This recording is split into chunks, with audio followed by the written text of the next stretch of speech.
어린 양과 14만 4천에 대해서 우리가 말씀을 나누도록 하겠습니다. 13장에서 이제 용이 하늘에서 쫓겨나서 바다와 땅에서 그 용의 여러 가지 보조하는 일을 하는 짐승들이 출현합니다. 그래서 이 용이 삼두체제로 자기들도 셋이 활동을 시작하는데, 하나님께서 42달 동안 감히 하나님을 함부로 말할 수 있는 그런 권세를 주셨다고요. 그래서 하나님을 모독하고 하나님의 백성들을 이기고 승리하는 것입니다. 인생에 가끔 하나님을 잘 믿고 평안한데도 불구하고 악한 사람들보다 더 어려움에 처할 때가 있습니다. 그것이 시편 37편, 시편 또한 37을 뒤집으면 73편, 그래서 37편과 73편은 악인의 형통에 대해서 노래한 시입니다. 그래서 거기에서 시인이 탄식합니다. 하나님, 내가 매일 정결하고 나 자신을 쳐서 복종시키며 살아가는 그 모든 날들이 내게 무슨 유익이 있습니까? 그러면서 자칫하면 내가 시험에 들 뻔했는데, 이 악한 자들의 형통은 그 종말에 드러난 것이고, 어떤 점으로는 이 지상의 삶이 아니라 또 다른 세상에서의 심판을 받음으로 그 모든 것이 명확하게 드러나는 것입니다. 그러면 우리는 현재의 삶과 앞으로의 모든 삶을 꿰뚫고 지나가는 믿음을 가져. 그래서 흔들리지 않는 믿음. 이 우리의 믿음은 지금 이 현 세상에서 살아가는 데만 필요한 것이 아닙니다. 그렇다면 이 세상에서 시험될 만한 일들이 많이 생깁니다. 그러나 우리의 삶은 이 지상에서 천상으로 향하는 그 믿음을 갖기 때문에 이 지상에서도 영혼이 잘된 같이 범사자들도 강건한 복을 누리게 되시기를 주님 이름으로 축복합니다.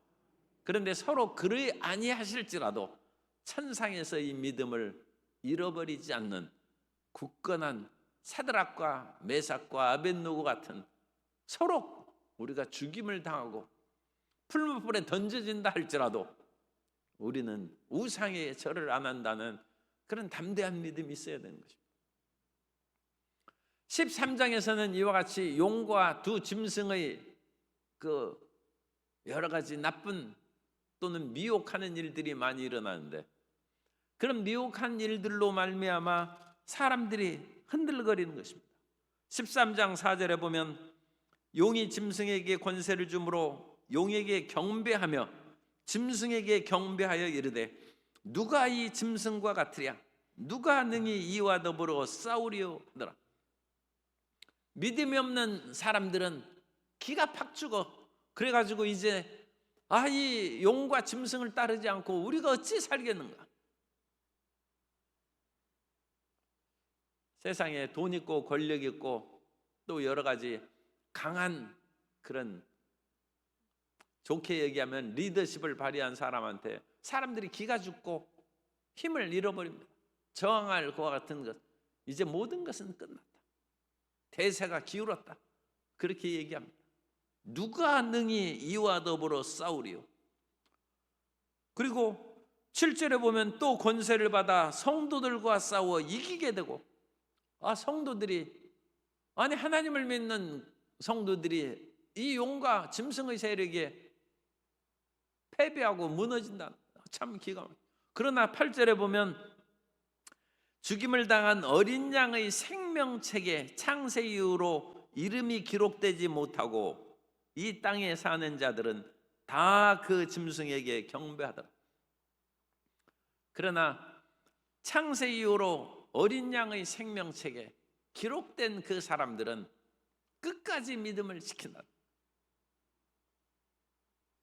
이스라엘 고대 왕국의 아합 왕 시절에 그 아합 왕이 얼마나 그야말로 사실 나라를 좀 잘 다스렸습니다. 경제의 부흥과 발전을 일으키고 페니키아와 무역을 해서 그 페니키아의 공주 이세벨을 왕비로 맞이하고 그럼으로써 경제 부흥을 이룩한 것은 오늘날 역사적인 또 고고학적인 증거로 확인할 수 있습니다. 그런데 이 아합은 이세벨과 더불어 우상을 섬기고 바알 신을 장려하고, 그래서 엘리야가 보니까 표면적으로 드러나는 것은 자기 혼자밖에 믿음을 지키고 죽음을 각오한 사람이 없어요. 그러나 하나님께서는 오늘 요한계시록의 말씀으로 그와 같이 비유하면 생명책에 기록한 7,000명이 드러나지 않지만 있다는 것입니다. 그래서 세상이 아무리 어지럽고 믿음이 있는 사람이 눈에 보이지 않을지라도 하나님은 그와 같이 진실한 믿음을 가진 사람을 항상 남은 자로 그들을 보호하시고 세워주시는 것입니다. 그것이 구약 성경에 있는 남은 자 사상이고, 나무가 잘라질지라도 밑동이 있는 것처럼 세상이 타락할지라도 남은 자들이 있다. 이사야도 그렇게 얘기하는데, 그래서 14장 1절을 우리가 읽는 것입니다. 그래서 흔들리지 않는 시온산에 어린 양이 있고 섰고 그와 함께 14만 4천 명이 서 있는데, 13장은 바다는 혼돈과 그야말로 기댈 수 없는 요동하는 바다죠. 그러니까 용과 그 짐승은 요동치는 세력이고 믿을 수 없는 세력이고, 또 12장 끝에 보면 용이 예수의 증거를 가진 자들과 12장 17절입니다. 예수의 증거를 가진 자들과 더불어 싸우려고 바다 모래 위에 서 있더라. 반석과 모래는 대조적인, 반석은 그리스도고 용을 의지하는 자는 모래 위에 서 있는 것입니다. 그러므로 용 사탄이 아무로 잠시 동안 이 세상에서 천하의 권세를 가지고 나에게 경배하는 자들에게 이 땅을 통치하고 다스릴 수 있는 권세를 주겠다 유혹할지라도 그걸 받으면 모래 위에 집을 짓는, 우리 모래 위에 아름다운 집을 지어도 그건 무너질 거 아니에요. 우리나라에 지금 이제 이 땅이 꺼지고 그러는데 그런 거 상당히 조심해야 돼요. 왜냐하면 오늘날 지하 공사를 많이 하지 않습니까? 그러면 이 지하는 그냥 흙만 있는 것이 아니라 지하수가 흐르고 온갖 그런 물길이 있고, 물이 땅에 스며들어가면 그런 것이 지하로 흘러내려가서 지하에 강이 있습니다. 그런데 그것들이 하나님께서 그것을 잘 만들어 놓으셨어요. 그런데 그것을 사람이 지하철 공사한다든지 여러 가지 땅의 시설을 한다 해가지고 해쳐 놓으면 이 땅에 있는 지하수로와 온 그런 것들에 대한 설계도와 모든 도면을 사람들이 갖고 그것을 피하고 또 그것을 건드리면 거기에 옹벽을 쌓고 그래야 되는데 그런 거에 대해서 무지한 것이죠. 그리고 또 그것을 하려면 엄청난 공사비가 드니까 그걸 간과해버리고 그러면 그 옆에 물이 흘러가는 길 옆에 이렇게 지하철이나 땅 건물이 시설했다. 그러면 그 옆에 있는 물이 지하로 흘러가면서 계속 옆에 있는 흙을 갉아먹는 것이죠. 그러다 보면 거기에 엄청난 공동이 생기는 세월호로. 그러면 땅 위에 선 건물이 무너지는 것이죠. 그래서 이 지하 도시를 건설하는 것, 지하의 여러 가지 건축하는 것은 엄청난 사실은 토목공사의 그런 그 기술도 필요하고 많은 공사비를 투자하지 않으면 곳곳이 땅이 함몰되고 무너져 버릴 수가 있어요. 그런데 어쨌든 그거와는 다르게 모래 위에 이와 같이 집을 세운 것은 어리석은 것이죠. 그런데 사탄은 바다의 모래 위에 서 있고 또 바다에서 짐승이 나오는데 그 용과 짐승이 눈에 보이는 어떤 대단한 일을 행한다고 해서 그걸 쫓아가서 그쪽에 편들고 칭송하고 찬양하고 경배한다고 그랬죠. 어리석은 것입니다. 그런데 이제는 바다와 대조되는 시온산, 흔들리지 않는 반석, 그곳에 어린 양과 14만 4천 명 믿음을 지킨 사람이 있다는 것입니다. 그리고 그 어린 14만 4천 명은 어린 양의 이름과 그 아버지 이름을 쓴 것이 이마에 딱 있다. 그래서 14만 4천 명을 우리가 앞에 있는 요한계시록 내용에 보면 그 이마에 인치기까지 해하지 말라는 그 말씀을 우리가 이제 읽고 말씀을 나눴는데, 그 이마에 인친다는 것은 무슨 일인가 우리가 궁금하게 생각할 수 있었는데, 오늘 14장 1절에 보면 어린 양의 이름과 그 아버지 이름을 쓴 것이 있더라. 요즘에는 이제 그 옛날에는 직접 피부에 뭐 문신을 이렇게 새기면 그건 평생 안 지워집니다. 그런데 요즘엔 문신이 유행해 가지고 이렇게 붙이는 문신들이 있어요. 그러니까 그것은 또한 그 오늘날 시대적인 뭐 예술이라든지 미용의 그런 한 다른 스타일이다, 그렇게 생각하면 우리도 그와 같이 붙였다 떼는 문신을 할 수 있는데, 예수 이름의 어린 양의 문신이 뭡니까? 그럼 지저스 크라이스트 하면 여기에서 JS라고 문신 여기 딱 붙이면 되는, 이마에 어린 양의 문신. 하나님의 이름은 원래 테트라그라마톤이라고 해가지고 신성 사문자라는 문자예요. 그래서 아도나이해는 야훼. 그래서 이 히브리어로 네 글자 여기다가 딱 문신을 딱 붙일 수 있어요. 그래서 하나님의 이름 야훼라는 그 히브리어 네 글자, 또는 예수 그리스도스 하는 헬라어로 쓰면 이제 아이 크리스토 키에서, 우리가 카톨릭 그런 것을 보면 그 교회 앞에 X 해서 이렇게 P자처럼 보이는 것이 있는데, 이게 P가 아니라 그건 로라는 헬라 크리스토, 그래서 그리스토토스라는 헬라의 첫 글자를 딴 문양이 키X, 그래서 X 해서 이렇게 P자 비슷하게 그런 것들이 이제 이 표시입니다. 그리고 초대교회 때 이런 표시로 내가 크리스찬이고 하나님의 이름을 높이는 그런 것들의 약어가 양명칭. 오늘날 사람들이 카톡에서 그와 같이 축약된 그런 한글을 쓰는 것처럼 고대 세계에도 이와 같이 헬라어나 또 영어권에서도 그런 글자들이 많이 있습니다. 그런 것을 쓴 것이 이제 딱 이마에 있는.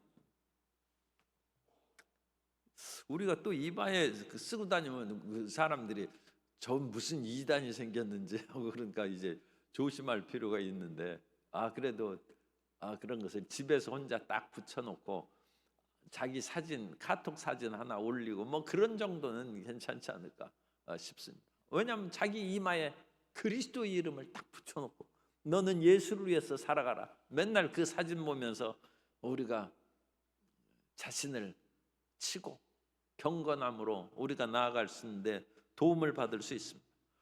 그런데 또 여기에서 시온산에 서 있고 2절에 보면 내가 하늘에서 나는 소리를 들으니 많은 물소리, 큰 우레소리, 검은 고소리 같은 소리가 듭니다. 이런 그 찬양과 음악. 그래서 교회는 항상 찬양과 음악이 떠나지 않습니다. 그래서 사람이 말로만 하는 것이 아니라 곡조로 노래를 하는 거예요. 우리가 말로 하는 것은 잘 기억하지 못해도, 전에 옛날 박동진 명창이 뉴욕의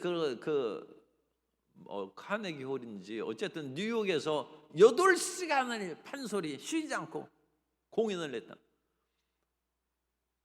그 체력도 대단하지만 사람이 8시간 할 말이 어디 있어요. 그런데 노래는 할 수 있다. 그 판소리를 그와 같이 사설을 외우고 온갖 그와 같이 춘향가라든지 흥부가라든지 그런 것을 하고 그러면 몇 시간씩 걸리죠. 그렇게 해가지고 그걸 다 외우는 거예요. 수십 년 동안 판소리를 하고 그것을 외우고 그래 노래하는 것입니다. 주님 앞에 세세토록 끊어지지 않는 찬양의 실력을 가진 성도 여러분 되시기를 예수님 이름으로 축복합니다. 노래를 불러야 돼. 하나님 앞에 5분만 기도해도 기도가 딸려. 이게 참 부끄러운 거예요. 8시간을 하나님을 찬양하고 노래한다.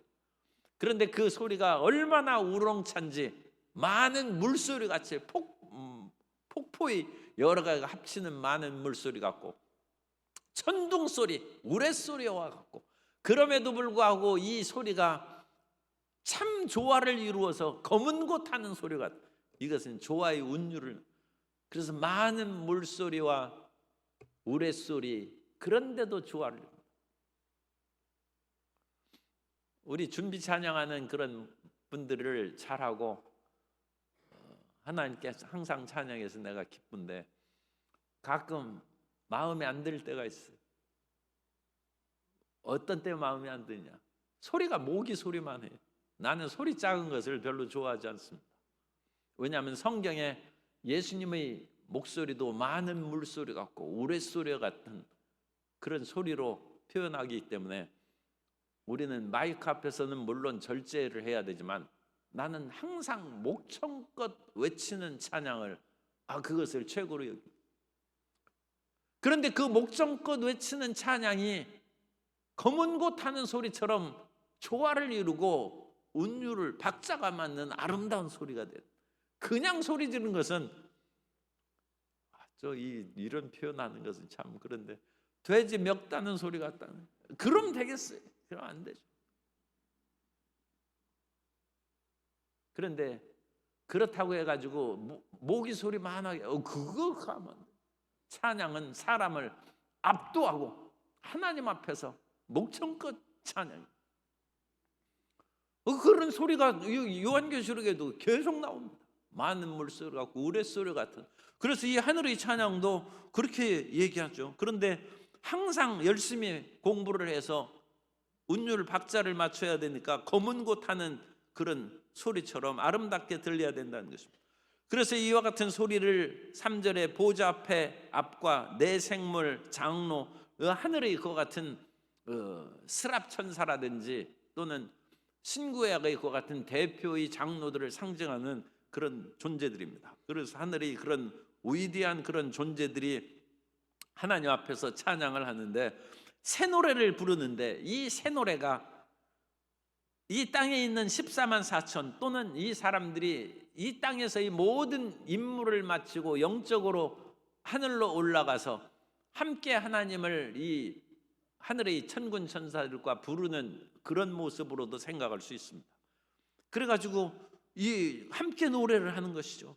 그런데 이 요한이 3절 끝에 14만 4천 밖에는 능히 이 노래를 배울 자가 없더라. 그래서 이 노래 내용, 가사 내용을 안 썼어요.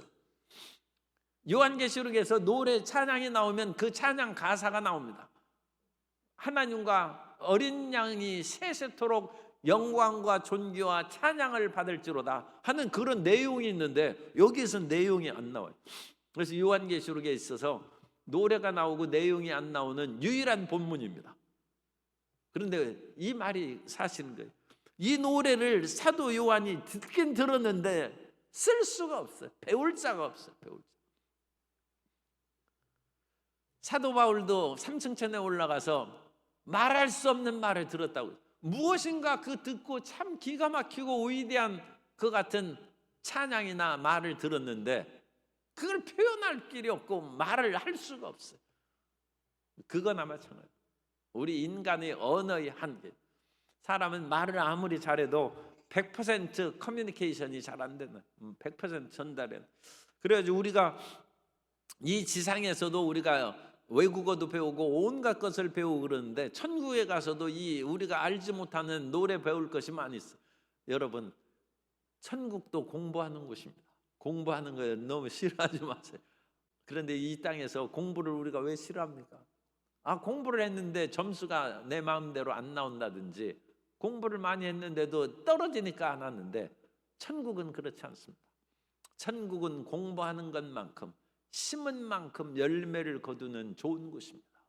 그래서 사람들에게 공부하고 그에 대한 성취감을 얻는 곳이기 때문에 참으로 기쁜 곳입니다. 그리고 공부에 대한 이 지상의 컴플렉스, 그것을 다 떨쳐버리시기 바랍니다. 그런데 천국에서 할 일이 또 있어요. 이런 거 다 써놔요. 그 손바닥에 써놔요. 아, 천국에 가면 노래를 배워야 되겠구나 해서요. 그런데 4절과 5절은 이 14만 4천의 그 제의적 순결과 도덕적 순결을 얘기합니다. 그러면 14만 4천의 신분은 무엇이냐? 그 사람의 그런 신원 파악을 하는 거예요. 아, 그 사람들은 제의적으로 하나님을 예배하기에 정결한 사람이고, 5절은 이 세상에서 도덕적으로도 정결한 사람이다.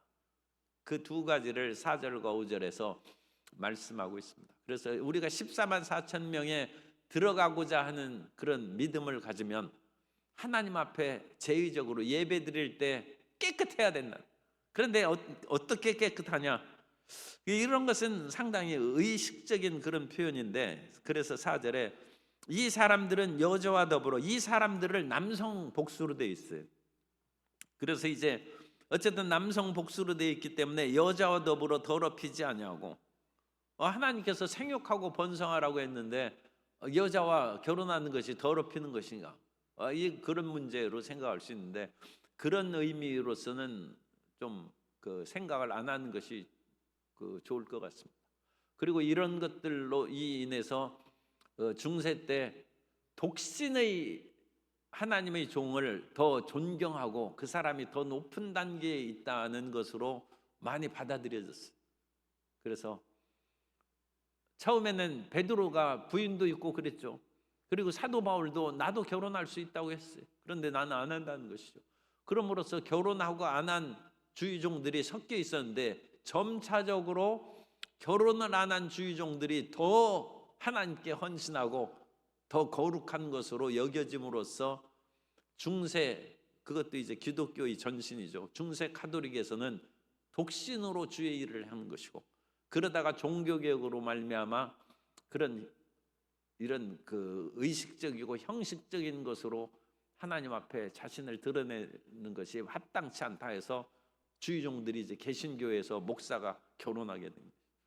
그런데 이런 본문을 문자적으로 해석하면, 이 동정으로 사는 것이 순결하다는 것은 그 파르테노스라는 단어를 쓰는데 동정녀 할 때의 단어하고 같은 단어입니다. 그래서 여자 관계가 없어야 된다. 그런데 이것을 문자적으로 적용하면, 그러면 남자만 14만 4천 명이냐? 하나님 앞에 진실한 믿음을 가진 사람은 남자뿐이냐? 그러면 여자는 뭐 어디로 갔어요? 하늘나라에는 남녀의 구분이 없다고 했는데, 신앙에 있어서 어찌 이 지상의 육체적인 성별로 인해서 신앙의 거룩함과 거룩하지 못한 자를 구분할 수 있는가? 그것은 성경 전체의 가르침에 합당하지 않죠. 그렇기 때문에 여기에서는 그런 의식적, 고대의 제사장들은 그와 같이 남자로만 썼고, 또 남자가 그와 같이 자기 그런 순결을 지키고 그런 행하는 것을 더 이제 거룩하게 본 그런 표현입니다. 그런 표현으로 이해하시면 됩니다. 그리고 이것을 이제 영적으로 얘기하면 그와 같이 우상을 숭배하는 것이 부정한 일을 행하는 것이니까, 이 세상의 우상을 숭배하지 않냐고. 그러면 제사장이나 하나님의 종이 무슨 우상을 숭배하느냐? 제사장도 온갖 그와 같은 탐욕이 가득할 수 있어요. 그런데 탐욕이 우상 숭배라고, 그것은 또 성경에 분명히 말씀하고 있기 때문에, 자기가 이 세상에서 우상은 숭배하지 않냐 할지라도 권력의 탐심을 가지고, 물질의 탐심을 가지고, 명예의 탐욕을 가진 그것이 우상 숭배, 그건 더럽힌 것이죠. 그런 것으로 인하여 더럽힘을 받을 수 있다, 그렇게 해석하고, 어린 양이 어디로 가든지 따라가는, 어린 양이 십자가의 길을 갈지라도 그 길을 가라가는, 그는 14만 4천 명은 순교의 결단을 가진 사람. 나는 순교할지라도 예수님 따라가는 고난, 그건 문제 아니라는, 끝까지 나는 죽어도 그 길을 걸어가는 것이고, 예수님을 믿음으로 죄 사함을 받고 속량함을 받은 첫 열매다. 그래서 우리는 예수님을 믿고 이 초대교회에서는 첫 열매를 가진 그 신앙인들이 지금 복음을 지키고, 온갖 네로라든지 그런 황제들의 박해에도 불구하고 신앙을 보존함으로 후대에 전해서 오늘 우리가 예수님을 믿는 것입니다. 그래서 이 첫 열매가 오늘 우리에게 계속 심어져서 풍성한 25억의 크리스찬의 열매를 맺었습니다. 그것입니다. 그래서 4절은 예배를 드릴 때 제의적인 순결을 강조하는 것이고, 예배를 드릴 때 그야말로 부끄러움이 없어야 된다. 그리고 이 사람은 교회 안에서만 정결하면 안 되고, 5절은 사회적인 도덕적 정결입니다. 거짓말하지 말고 흠이 없는, 그래서 사회적으로 나쁜 짓 하지 않냐고. 이 거짓말하지 않는다는 것은 세머의 그 소극적 표현이라고 그렇게 얘기합니다. 그래서 거짓말하지 않는다는 것의 진짜 의미는 진실을 말한다는 뜻입니다.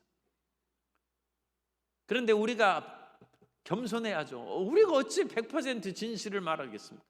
그래서 최소한 그것을 좀 겸손하고 소극적으로 표현해서 거짓말을 하지 않는 자라고 표현했는데, 이 원뜻은 진리를 말하며 사는 자를 뜻합니다. 그래서 우리는 거짓말하지 않는 것으로 만족하지 말고 항상 우리 입에서는 진리가 선포되도록 힘을 기울여요. 참, 그러니까 사업하기 이게 또 지혜롭게 해야죠. 그래서 어쨌든 거짓말하지 않냐고, 흠이 없는 사회생활을 함으로 말미암아 교회적으로 이 제의적으로도 정결하고 사회적으로도 정결한 사람이 14만 4천이라. 우리 모두 14만 4천이 되어 하나님께 영광을 돌리고 이 땅에서 하나님의 거룩한 첫 열매가 다 되시기를 예수님 이름으로 축원합니다.